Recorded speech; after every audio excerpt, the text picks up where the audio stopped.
Guys, itong kaganapan ngayon, April 3rd or 4th, basta. Yun, grabe. Tingnan niyo guys mga kahoy. Yun. Dapat spring na ngayon. Pero bigla lang. Ano pa lang to guys? 1/4 pa lang to sa sa pangyayari sa snow.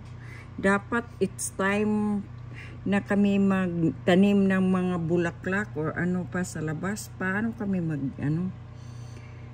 tingnan ninyo mga puno guys. Nandun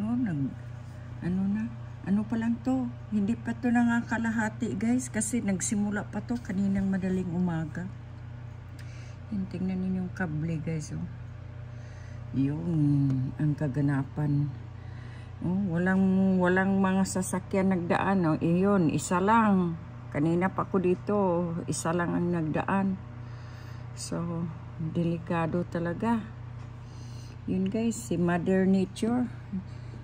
Para mang nagbalik pag winter, dapat spring naman to. Walang ngayon. Dalawa ng sasakyan daan. Okay guys, yun lang. Gi-share ko lang ang kahapon ako ng bird na sabi nila na ang bird, yung makakita daw kami ng bird sa backyard na yon, wala na daw snow. Portagis na to, tingnan niyo guys. Ay nako.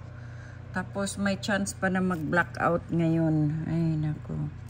Tulong! Sinong gustong magtulong? Mag-shovel ng snow sa akin. Nako. Okay guys, thank you for watching. Like and share. Nida Smiley Vlog. Bye-bye.